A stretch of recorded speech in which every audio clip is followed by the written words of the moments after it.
Welcome to another edition of the Civ Battle Royale. My name is Dawkinzz, and this is episode 3, Burn Baby Burn. As wars heat up across the cylinder, civs crumble, powers assert themselves, and the web of diplomacy grows even more complicated. Starting on turn 61, this episode's narrated by Vavala. So let's get right into this. Ahoy everyone, this is Vavala, aka user Vavala Homestar, part-time community member, part-time modder, most of the time lurker, here to give you your CBRX fix. Now that the early wars are in full swing, we get to see how the rest of the cylinder reacts, which civs can hold up under pressure, and which civs really start to throw their weight around. It's going to be an exciting time, and I want to thank the team for giving me the opportunity to narrate so early in the game. Our OC for this week coincidentally comes from last episode's narrator, Hillspawn. I'm pretty sure Thandalthur is the first leader to get a new civ ball based on her performance. Given the efficient takedown and torching of 4 Bears' northern cities, I'd say she's earned it. Running this game isn't easy. Between servers, CDN, hardware, and the time investment, CBRX can get pretty costly, and it's thanks to the generous community donations that it keeps running smoothly. Big thanks to everyone who's contributed so far. If you want to help keep the bloodshed going, you can make a monthly donation on the Patreon or a one-time donation on Ko-fi. Don't forget, you get some nice bonuses for donating, like private Discord channels, special flares, the ability to request screenshots, inserting in-character narration into past albums, and a bi-weekly balance bonus on the stock exchange. Today's map is the Babylon map by A Redundant Sofa, which was released within mere hours of last episode. Not only is it fast, but it's pretty to look at, and the clear borders make it really easy to read at a glance. I know I was checking it a lot when writing this episode. All Russia ascends to the top spot, overtaking Northern Yuan and Burkina Faso. Sporting a tech advantage and lots of open land to gobble up, Kolchak has the potential to be a force to be reckoned with. Will he live up to his potential, or will he, like his predecessors at the top, fall from grace? We start on the northern coast of South America, where Spanish Town remains in a precarious position. Things haven't exactly gotten worse than the last time we saw the city, but that Grand Colombian army is still an existential threat. To the east, Picue enters her war room after many days deep in thought. Each South American leader has had their own take on the Paraguayan menace, and hers is especially unique. If she can't beat Lopez, she might as well use his wrath to her advantage. Perhaps a two-front war could net her some Palmarian cities. Wilhelm II was so elated to hear about the tiny, undefended city of Lutetia that he didn't stop to listen to his general's warning about the terrain. Assaulting Lutetia required a nightmarish trek through Gaul-infested woods, and assaulting Gergovia required a grinding slog through marshy riverlands. The terrain proved too much for the exhausted German troops, and they were forced to pull back to Vienna. The city is safely in German hands, but the others may take longer than expected to seize. To the west, Welsh forces bring Santiago de Compostela closer to collapse. To the Georgian Soldier, a plucky lad of 18 freshly deployed from Tbilisi, the lands of Gori were completely alien. The ground was totally flat, as if some god had come and chopped down the hills, and a nigh impenetrable layer of snow and frost coated the fields. It was miserable. Every time he asked his captain what they were doing here, he was told it was to guard the copper mine, but every time he checked the deposits, there was no such mine. What had he done to deserve this pointless frozen hellscape? War rages between Japan and the Chukchi. Though the war was Kakui's idea, his forces have had little luck so far. Japan has enough ground units in the area to potentially take a city like Uvalen, but they've been scattered to the winds, split between Honshu, Hokkaido, and the Sea of Japan. Latduadlin isn't in any position to take cities either, but the defense of his lands should be simple enough. Seeing Solano Lopez's feeble attempts to invade Palmares, Lautaro gets a bit cocky and plops Nukin right next to his enemy, a good way away from his own land. Pakue is fully committing to her war with Zambi, but the jungle is dense, and Supupira is well defended. The city may fall, but it will be a harsh fight to take it. Things are not looking great for Namibia. Rehoboth looks set to fall to Zaire, Seko is about to lock Namibia in with a settler, and Lesothan troops are swarming around Kachanas. Favorable terrain and a decent army prevent these attacks from being existential threats to Namibia, but they could spell an end to Marenga's dreams of being a regional power. Meanwhile, Genseric realizes that what his fragmented empire really needs is some good infrastructure, so he builds a set of huge triangles to motivate his workers. In lands unknown to Marenga and Genseric, Thandalthur ceases hostilities with 4 bears. I think each bear breathes a sigh of relief. Thakhek is about to collapse, but the Vietnamese offensive's one adjacent melee unit is weak. If Phan Nham can play his cards right, he might keep the city. At least, that's what he tells himself. Those Malaccan troops are awfully close, and if Mansur Shah declares war, it's over. Just out of view to the north is the last slide's new religion. Though the residents of the Taiping Heavenly Kingdom have long worshipped their leader as the brother of Christ, it wasn't until recently that someone compiled Hong Xiuquan's words into a holy text, forming the basis of Bai Shangding. Though this screenshot just shows Kolchak declaring war, Kublai Khan also joined the fight against the Manchu. Nurhaci appeared calm in his speech to his troops, noting that the Yuan are a bunch of dumb barbarians, so we have nothing to worry about. But things changed as troops began to return from the front lines. They reported that the Yuan were at least as advanced as the Manchu troops, and a select few soldiers were furious with Nurhaci for supposedly lying to them. Also of note, Hong Xiuquan peaced out with Kublai Khan, allowing him to focus his attention on Nurhaci. Lenin's grip on Danzig grows stronger by the day. Hermann von Salza rushes troops in from Königsberg, but it may be too little too late. The Teutons can at least rest easy knowing the rest of the Red Army is contained in the Soviet core. Komkomli has the clear military advantage in the Chinook-Tongva War, but the rugged Californian coastline is making it hard to advance on Pipamar, despite the small defensive force. Solano Lopez took Lautaro's latest settle the same way he takes everything, as an insult. He was so insulted, in fact, that he diverted his invasion force away from Palmares towards Nukin. Meanwhile, Pakue struggles to invade Supupira, but advances a settler to the south to box in Zambi. Last slide, we saw Zanzibar jump on the Namibian hate train, and on this slide we see the Vandals do the same. The fighting has drained both Marenga and Mashushu's armies to the point where the southern front of the war is virtually empty. Instead, the action is centered around Kachanas, where Zaire and Lesotho struggle to break the Namibians' resolve. Uzbek troops push to the west towards the Kurdish city of Eli. Though war has not been declared yet, the residents of the city fear they will soon be sacrificed to the whims of Islam Karamov. Nearby, a far-flung group of Georgian colonists undergo a strange transformation. Ever since the city received its name of Divin, the residents have become enamored with exercise, and buff legs are the new normal. Spanish Town is on its last legs. Though Jamaican forces have managed to beat back Gran Colombia's melee troops, it's only a matter of time before the city falls. Does this spell the end of the jam stock bubble? To the south, Lautaro reacts to attacks by Solano Lopez by doubling down on traditional faith. A collection of beliefs are codified and standardized across the civilization, resulting in the newly forged Witran Mapu religion.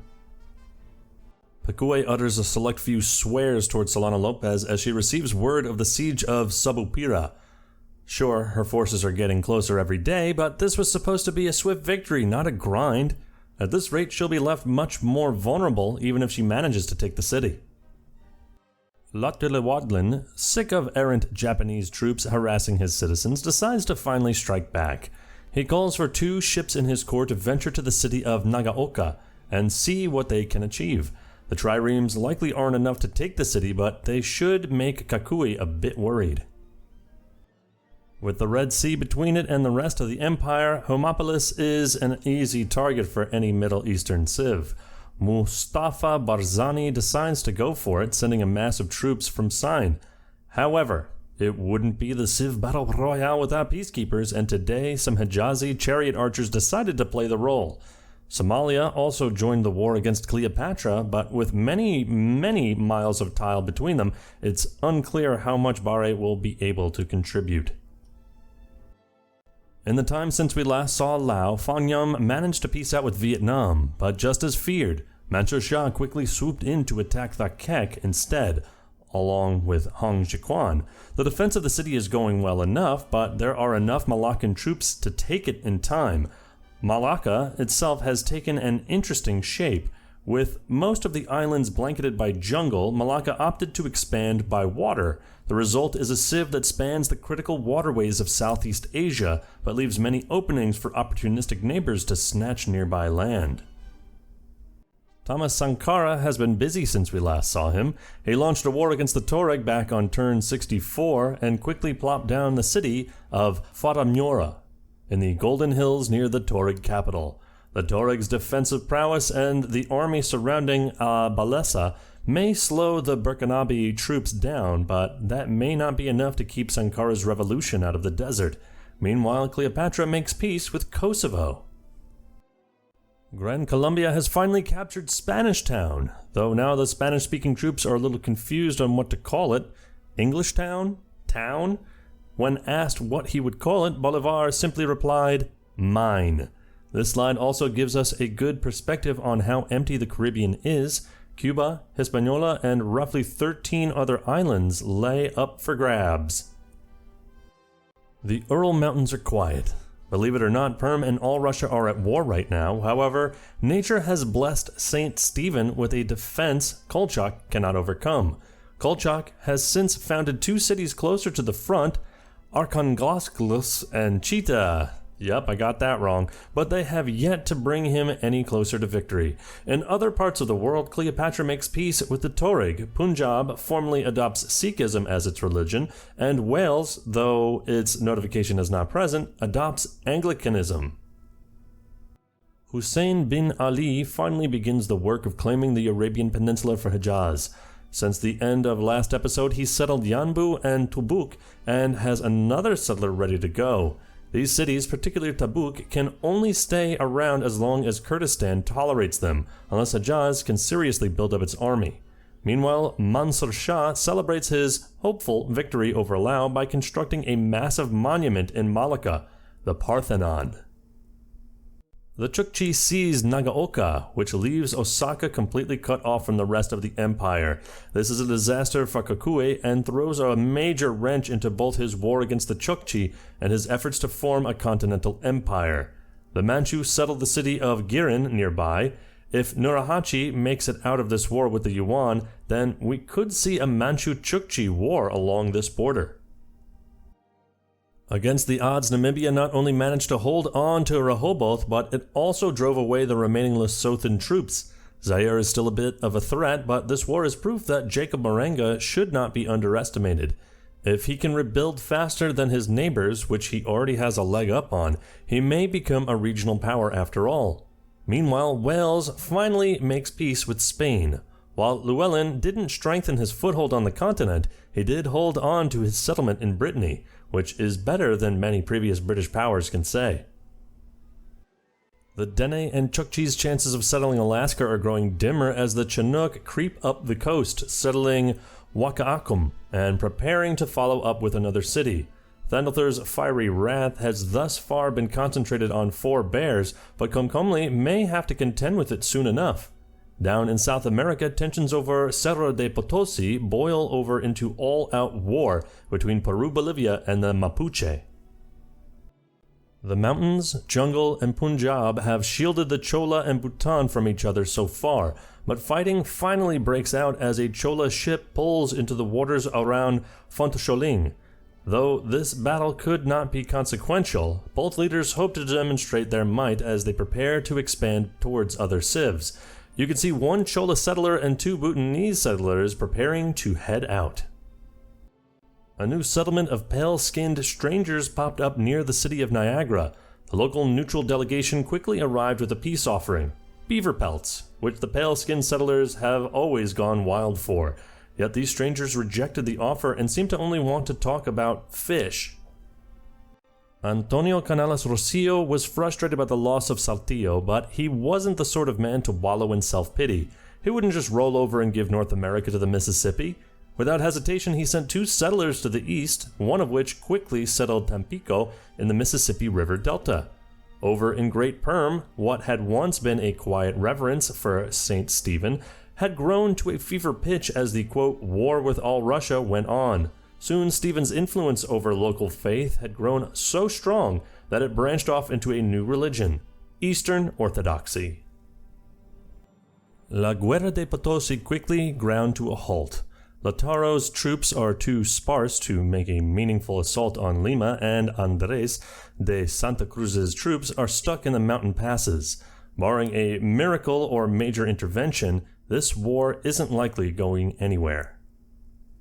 Raja I's rapid expansion alarms Ranjit Singh, prompting him to join the war on Bhutan's side. Though the distance between them and rough terrain makes expeditions into either side's corps unlikely, we may see some action on the western flank. After grueling campaigns on both fronts, the Marajoara and the Paraguay are both making progress against Palmares. Solano Lopez, content to see Lautaro stuck in a war against Peru-Bolivia, turns his attention away from Nukin and begins to damage Dambrampanga, while Pakue finally damages Sabupira. Back in Asia, Kolchak is content that Punjab will be a good ally to Bhutan and exits the war with the Chola. The Hijazi peacekeepers finally abandon their efforts, leaving Hermopolis to the mercy of Kurdistan. Cleopatra seems to have realized that the city is a lost cause and opted to keep her troops in Africa. Or perhaps she's preparing to mount a defense against 2 Sicilies now that Ferdinand I is attempting an assault across the Mediterranean. Tinhanana decides that the war with Burkina Faso isn't worth it and offers up Ubari to appease Sankara. The desert may burn hot, but Sankara's revolution burns hotter. So hot, in fact, that Ubari begins to burn to the ground. Sankara has sent a clear message to the Tuareg. Those who do not join the revolution will be crushed by it, and he is more than happy to spend production replacing them with a city of his own. New cities pop up all along the coast as Raja and Ranjit Singh try to cut one another off. Ultimately, Punjab was successful in circling Chola with his own settlements and preparing to strike the young city of Thirvarur. The hills and rivers will aid the city's defense, but its chances of survival are slim. They have no chance to survive. They should make their time. I'm old. The Manchu have held their own against the Yuan just fine, but the domestic situation has thrown Nurhaci into a panic. Those frustrated soldiers from the start of the war turned into full-on revolutionaries, spreading word that Nurhaci was a liar and an unworthy ruler. The unrest has brought his cities halfway to death before Kublai Khan's forces could even touch them. After countless years of war, Palmares and Paraguay finally make peace. Zumbi, seeing his army weaning and the Majorian army still advancing, trades away Dambarpanga in exchange for a quicker peace. Lopez expected to feel joy when he finally got his hands on the city, but after such a long and exhausting war, all he could feel was frustration. "What should we do with the city, Presidente?" one of his troops asked. Lopez let out a long sigh as he turned away and walked towards his horse. "Burn it." Ferdinand I wasn't kidding around when he declared war on Cleopatra. Before Cleopatra could muster her defense, a swarm of triremes had descended upon Memphis. The forces look strong enough to take the city, but there are quite a few Ptolemaic archers laying in wait. Despite all odds, Fanyam has once again defended Takek. This time, he did so well that the city has managed to heal back to full health. Manso Shah doesn't look ready to quit now, but it's a promising sign for Lao. Much of the rich land of IRL China has still yet to be filled, leaving a sizable gap between Taiping and the Yuan. For the era, Taiping has a couple of hefty cities, with Tianjin and Jintian sitting at 12 each, which is larger than most capital cities. Though this scene only shows one religion being founded, we actually have 2, both of which are part of this war. Cleopatra founds dodecatheism, calling back to the 12 gods supposedly living on top of a mountain in her ancient homeland, Mustafa Barzani founds Yazdanism, or the Cult of Angels, as some call it, rejecting the faith pushed by nearby Jerusalem. And there we have it. That's every single religion that can be founded. Though other civilizations carry their own beliefs, the weight of these faiths will soon push out and bury these heathen religions, and the civs that founded their own will come to reap the benefits. Punjabi forces descend upon Thiruvarur. The city has a few defensive units, but they are not likely to hold up for long. Ranjit Singh better hope he can end this siege quickly, though. Uzbek forces have crept down to the fresh, undefended cities of the north with a settler in tow. With the last of the Jamaican resistance around Spanish Town soon to be crushed, Bolivar wonders where he should liberate next. Perhaps Montego Bay, he thinks, sending an expeditionary force north from Bogota to test the city's defenses. We turn our attention to divided Honshu, where we see a humiliated, furious Tanaka Kakue. Not only has he built a settler, perhaps to claim more of his home island, but he's also taken a page out of the Chokchi's playbook and finally cranked out some triremes. If Kakui can master the highly complicated idea of boats are good for island warfare, then perhaps he stands a chance after all.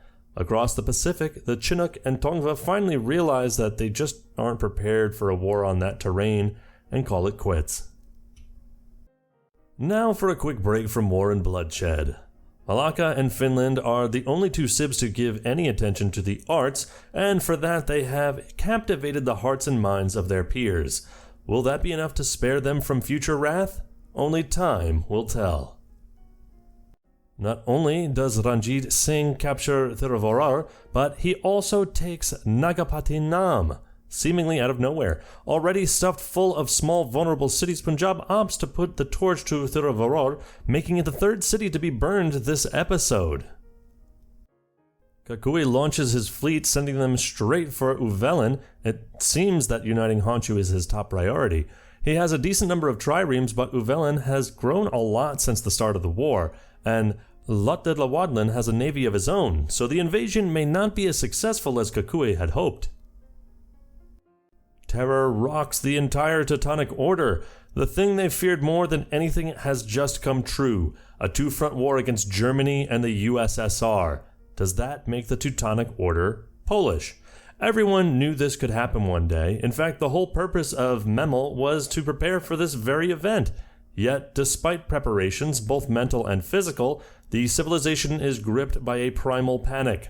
Hermann von Salza tries to calm his people, but he too knows that this may be the end of them all. "Aha!" declared Bolivar, pointing to a small city on the border of Paraguay. "Look at those poor fools, trapped between the yokes of Paraguay and Peru-Bolivia. Don't worry, Nukin. I, Simón Bolívar the Liberator, shall save you." "And for goodness sake, someone put out all those fires around Spanish Town," continues Bolivar, hopping on his horse. "And what about our war with Jamaica?" asked one of his advisors. "Oh, right, yeah, send a letter to Marcus Garvey. Tell him we're cool, I guess." The Welsh sailors had been trapped in the waters between Niagara and Mossfellsbar for years. All they wanted was safe passage home, but the Icelandic representative insisted the Welsh stay where they were, so as not to violate their fishing rights. Eventually, the Welshmen got sick of it and tried to make a break for freedom on their own, but were quickly caught. The whole thing spiraled into a full-on war, much to the shock of the Icelandic and Welsh residents of Great Britain. Meanwhile, Bhutan calls it quits, leaving the war against the Chola to Punjab. Antonio Canales Rosillo, still furious about his loss to the Mississippi, decides another wars in order to regain his pride. The Olmecs, whose nearest city is their high population capital, which is surrounded by troops in rough terrain, seems like a terrible pick, particularly for someone who relies so heavily on horses. But hey, maybe he'll pull off a miracle. Convinced that demons are pulling the strings in Lao, Hang Jiquan finally commits troops to the war, telling his soldiers that the long westward journey will help him purify their souls. In reality, the journey will likely keep them from mounting an effective offense. Back in South America, Marajawaran artists take inspiration from the Olmecs' colossal heads and start sculpting humans of their own, albeit with bodies and normal-sized heads. In Central Asia, Kolchak tries to distract from how poorly the war is going by constructing the Templo Mayor. The Mapuche-Peru-Bolivia War has nearly exhausted the two civs troops in the south. Though Lautaro can send a few soldiers here and there to harass Lima, nothing is likely to come of it. In Europe, news begins to spread of a development that could shape the landscape of the continent forever.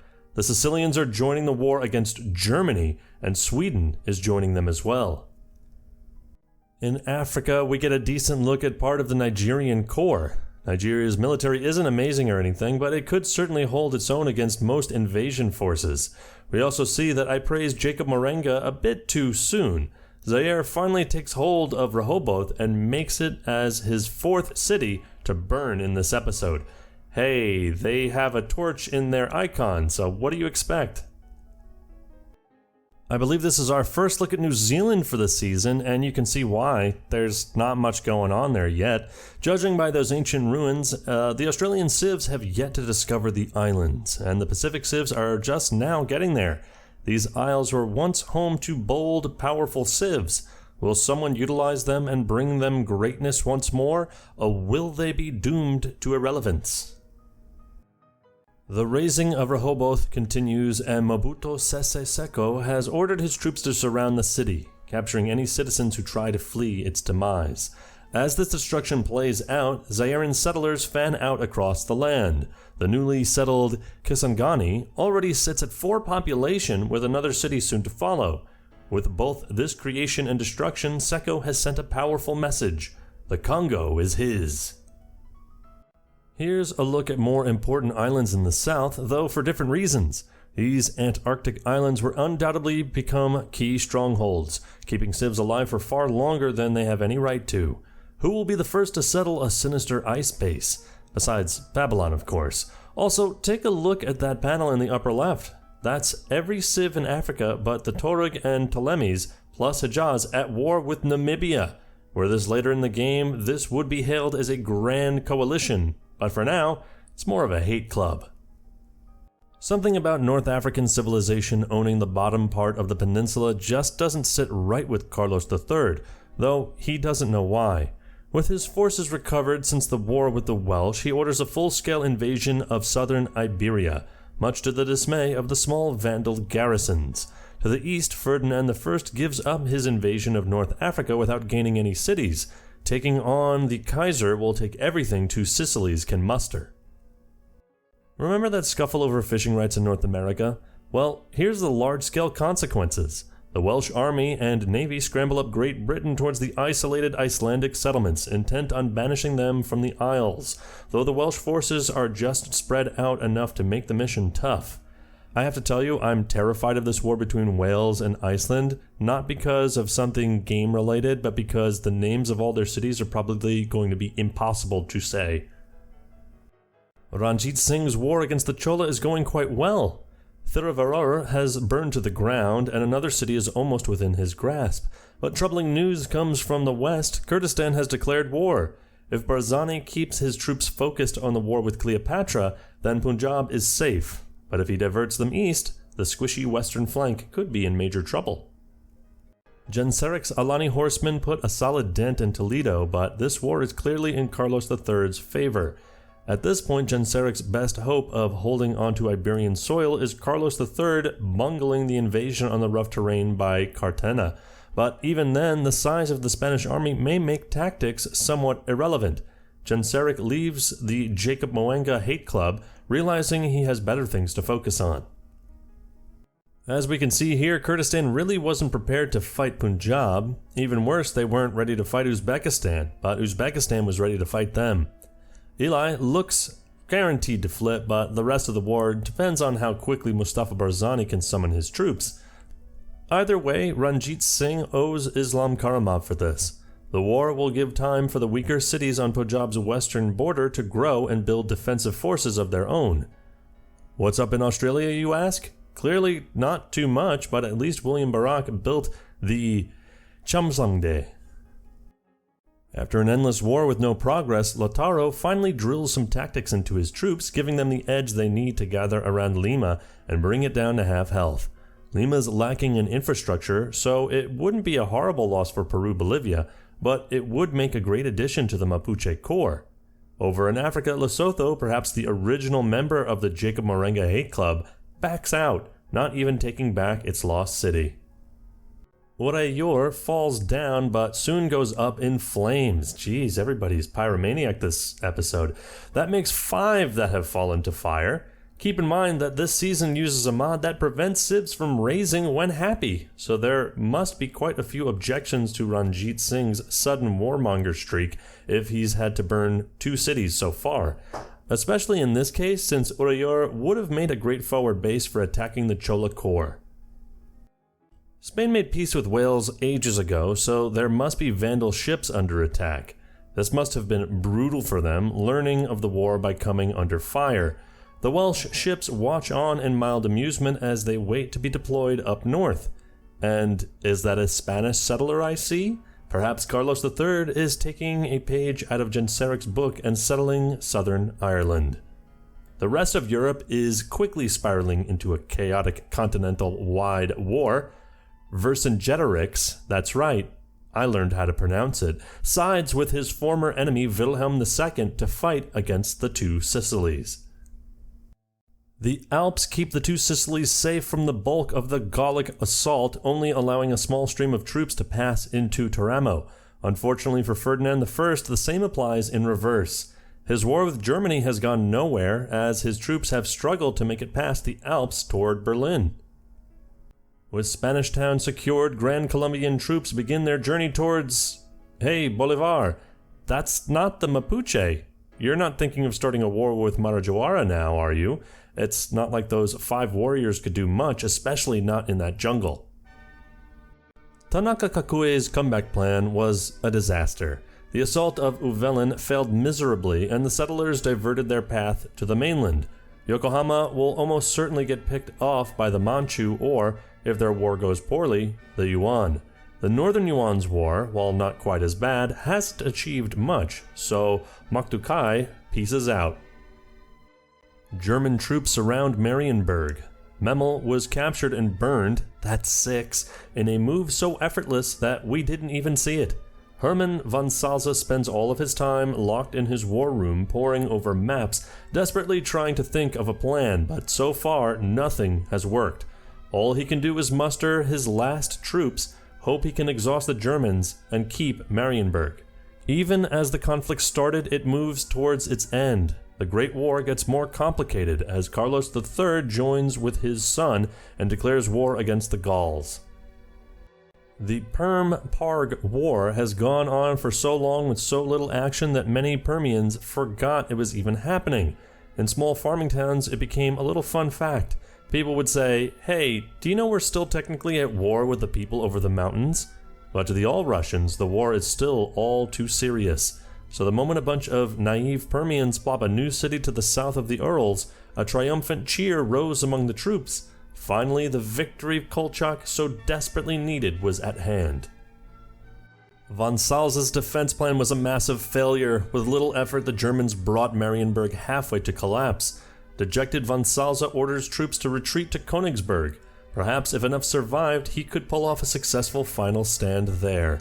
Unaware of the crisis at the core of the war, Llewellyn allies with his former foe, Spain, against the Gauls. Man, the Gauls are having a tough time.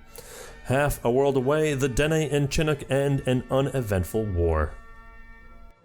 Sure, Lima could be a nice part of the Mapuche core, or it could serve as some catharsis for the troops, as well as the 7th city burned in this episode. Generations from now, archaeologists will find records of scorched cities all over the cylinder, all from around the same period, and wonder if the world was hit by some sort of cataclysm.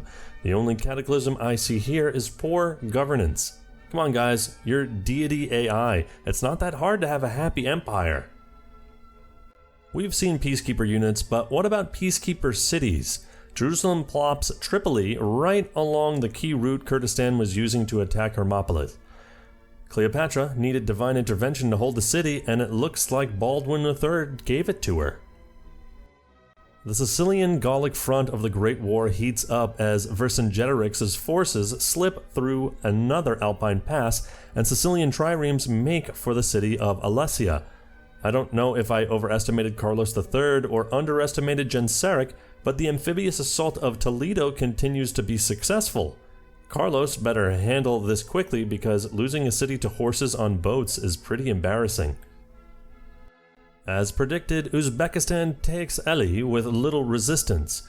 What remains to be seen is if that was all Islam Karimov wanted, or if he will keep pushing. Perhaps he'll use the settler to bridge the gap. Over in Europe, Wales and Iceland call an end to hostilities, thank God, after Wales formally apologizes for violating Icelandic waters and offers a vast sum of fish as compensation. Eldjarn enthusiastically accepts, and the war ends with no cities trading hands. Georgian troops from the new city of Sukhumi try and intercept all Russian horsemen to warn them about the strange goings-on in Divin, but the horsemen ignore them, intent on finally winning a battle for Kolchak. As the residents of Berezniki hold on for dear life, their only hope is that Kolchak forgets to commit and reinforce. Despite Yuan troops barely stepping foot into Manchu territory, the core Manchurian cities are on the brink of collapse. That little bit of doubt sown at the start of the war has spun out into a full-scale revolution. Nurhaci long since gave up on managing it, now convinced that the only way to fix his broken empire is to end the war, one way or another. One war I've put off mentioning until now may actually be Kosovo's first coalition war.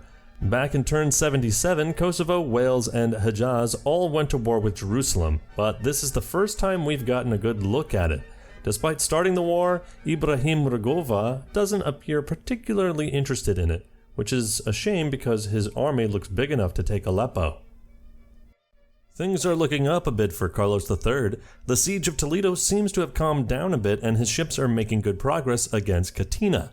I expected Spain to come out with united Iberia, but a foothold in Africa would be a nice bonus. The residents of the Babylonian cyber sub gather around as their informant delivers the news. A historic event has just occurred on this iteration of the cylinder.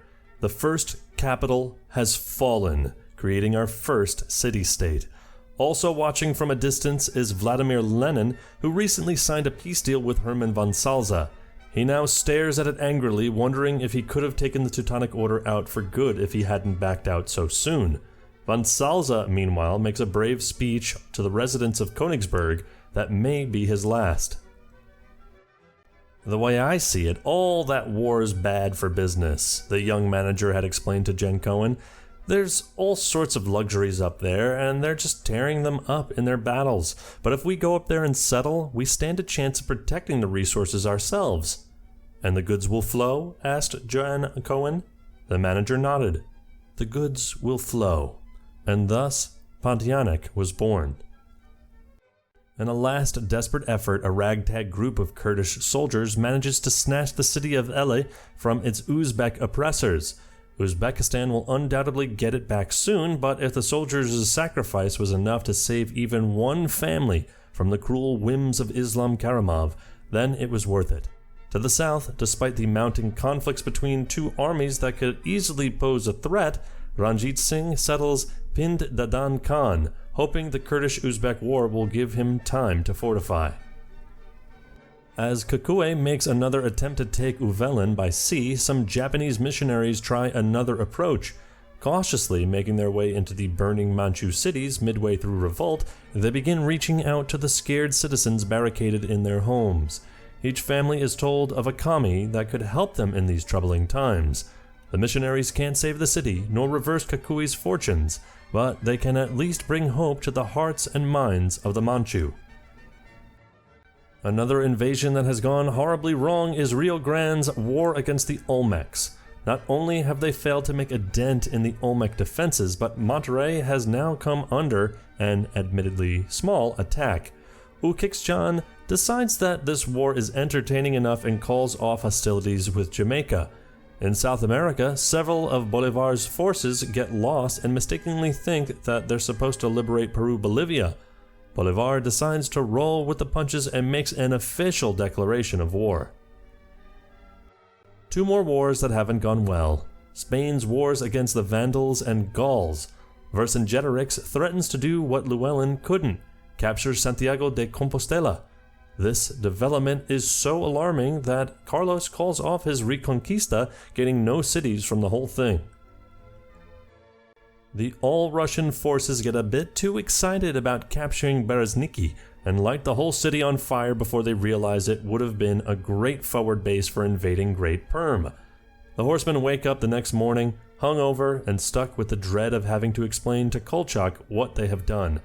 That's 8 cities burned, folks. Here's a good look at Peru-Bolivia. 2 cities with a lot of territory and not a lot in that territory. Constant mountain warfare has ground Peru-Bolivia's army to a pulp and left little production to spare for workers. The mountains will keep them safe, but it seems Andres de Santa Cruz is not destined for greatness.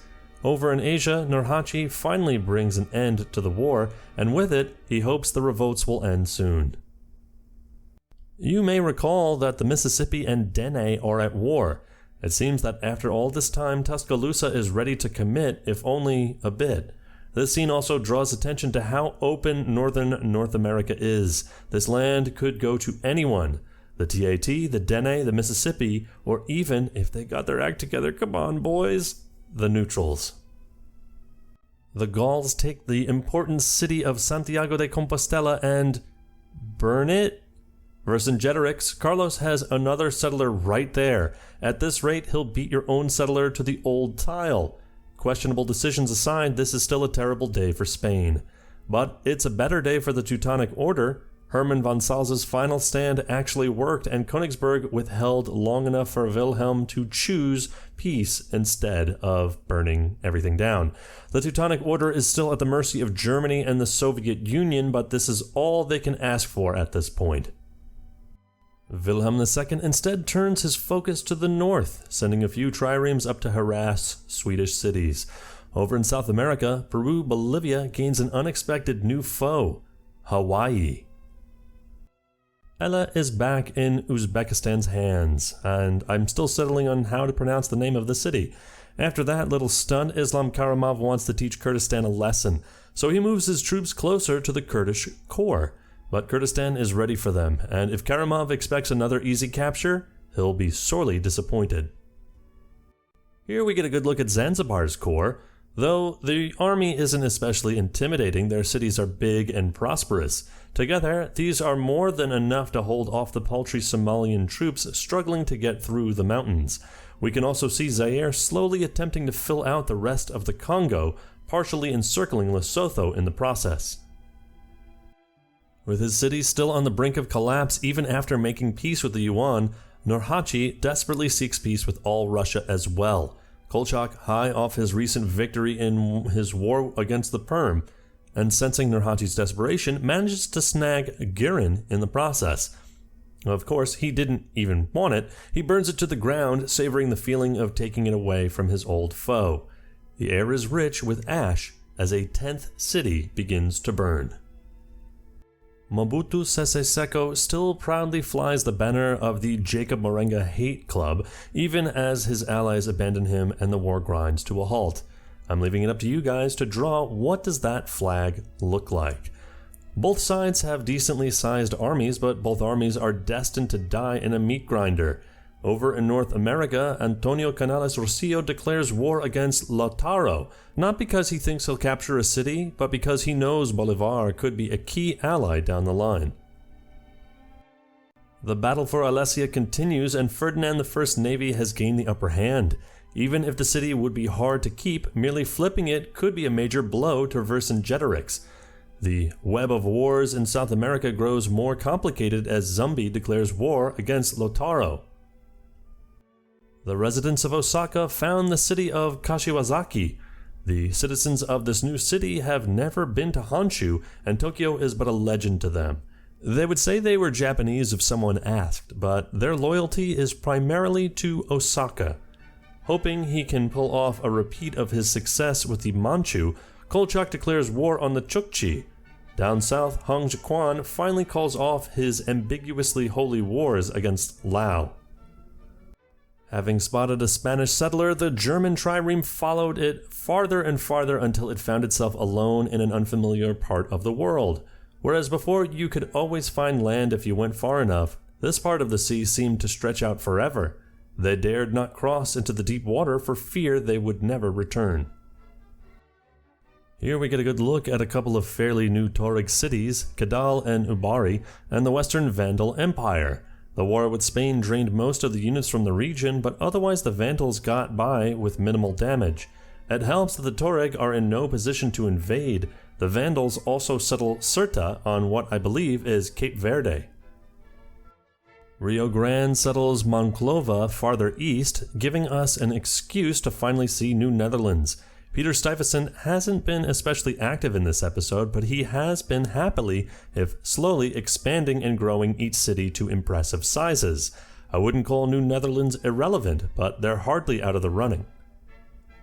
Mandukai was watching the Yuan-Manchu War carefully, and she was quick to notice that none of the chaos was due to the Yuan troops. Surely Kublai Khan must be an incompetent commander. This was enough evidence for her to launch a new war, one that would prove once and for all that Northern Yuan is best Yuan. However, both civs look equally matched at the moment. Mansur Shah finally gets his hands on Thakek in a peace deal and, well, you can guess what happens. The VOC employees stationed at Pontiac look on in horror as the great trading partners go up in smoke. That's number 11, folks. Vietnam ignores this destruction and founds a new city, with another on the way soon. And now, Australia. What is usually a highly contested and closely watched continent has been quiet so far. The Kulin and Anagu have slowly worked to claim their halves of the continent, and so far haven't come to blows over it. To be honest, the most exciting part of the scene is the Hawaiian city of Hilo in Papua New Guinea. But even then, I don't expect crazy overseas empire from Liliuokalani. After throwing Spain around, Vercingetorix gets a taste of his own medicine from Carlos's son, Ferdinand. Alesia falls to the two Sicilies. While the Gauls will likely take it back very soon, this could mark a turning point in the war. Down in Africa, Zaire abandons the Jacob Marenga hate club, effectively marking the end of the coalition. After some time to recover and reposition from the war with the Dene, the Chinook decide to take aim at Thandalthur's old punching bag, the three affiliated tribes. With the Northern Rockies between them, both sides will struggle to send a meaningful force to battle. We started this part with Vietnam and Laos at war, so as we near the end, let's get back at that, shall we? Between the terrain and Laos' defensive ring, Ho Chi Minh may not break through easily, but he could soften them up for later. In perhaps bigger news, the Gauls and Two Sicilies make peace, with Alesia still in Ferdinand's hands. This is a tremendous loss for Vercingetorix, who lost a valuable coastal city and gave Ferdinand a staging ground on his side of the Alps. I gotta hand it to Lautaro. He's beaten my expectations multiple times. I expected this war with Peru-Bolivia to be a total dud, but not only did he take out Lima, he's now busting into the core. That Peru-Bolivian settler will buy him some time, but it seems like the beginning of the end for Andrés de Santa Cruz. Ranjit Singh declares war on a foe he can't reach, and Mustafa Barzani gives up on Hermopolis. But the focus of this final slide should really be on one settler. After a tense ride through the chaotic waves of the Pacific, the Tahitian settlers have arrived on a beautiful paradise, a land they dubbed Aotearoa. I want to thank BC again for giving me the opportunity to narrate one of the season's opening episodes. It's been an absolute blast. And we thank you, Vivala. You've done excellent. I really enjoyed this episode and all of the burning that occurred. This has been another episode of Season 2 of the CBRX. I hope you've enjoyed it. If you did, please like, subscribe, check out. We have the CBR official channel as well, which has the turn-by-turns. If you haven't noticed that, it should be in the description below. Check us out on Reddit, on Discord, and everything. But until next time, my name is Dawkinzz, and we'll see you next time.